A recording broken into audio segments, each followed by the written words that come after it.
Hello mga kabalog! So ngayon nga pupunta kami sa isang birthday. Late na nga kaming pumunta dahil biglaan lang. So gabi na nga yan kaya sobrang dilim, nakakatakot ang daan. Pero go lang para sa pagkain. Eme! Dito nga pala kami pupunta sa San Mateo. At ito na nga yung kantong pinasukan namin. Grabe, sobrang putik at ang dilim yan. Bali 3 motor nga pala kami. At lahat nga kami bagong washing lang. At habang binabaybay nga namin ang daan na yan, nagtatawanan kami.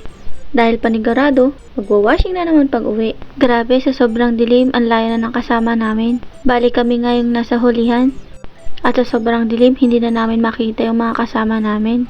At parang naliligaw na ata kami. At ilang minuto nga at may nakita na kaming mga bahayan. Ito na nga yung birthday na pupuntahan namin.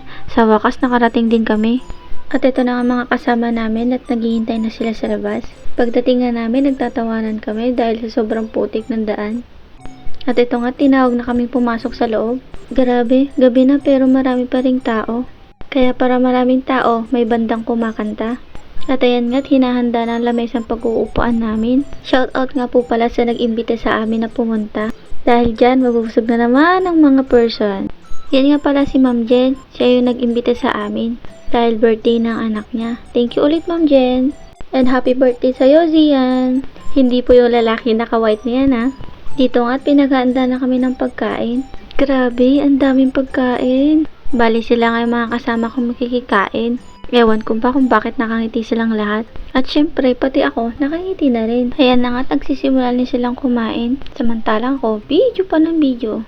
Sabi ko nga kay Joanne, kumaway siya. Siya nga pala si John Mark, kapatid ni Joanne.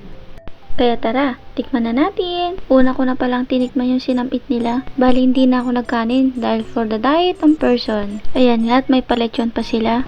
Ayan nga at pakunti-kunti lang kinakain namin para hindi kami mabusog agad. Para naman hindi halatang gutom kami. Eme! Bali may mga igado para dyan, sinamit at saka adobo. At meron din lechon. At lahat yan, titikman natin. Grabe, napaka-asikaso ng mga tao dito. Pati yung juice namin, sila din ang nag-serve. At habang kumakain ako, napahanga ako sa mga kumakanta.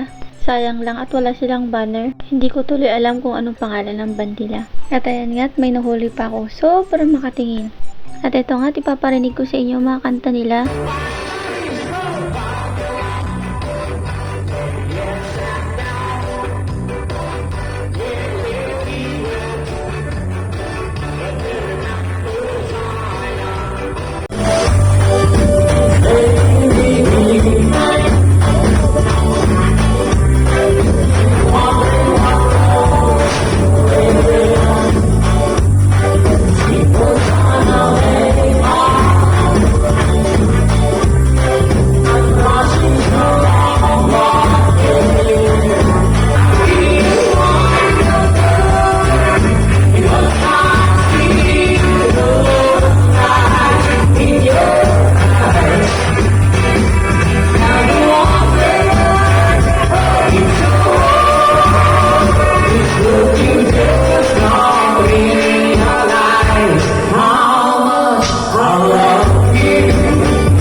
Let's go, guys!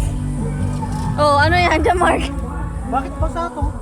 Siyempre, nahamugan. Hamog din. Kita man ganyan yan. Basa din. Basa din. Kapitis naman. Kanina pa kayo nandito, tita. Ha? Ilaw mga...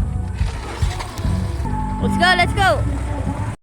Ayan na nga at pauwi na kami. Kaya sa mga nagpapa-birthday dyan, baka naman. Yun lamang po. Salamat sa panonood. Uulitin.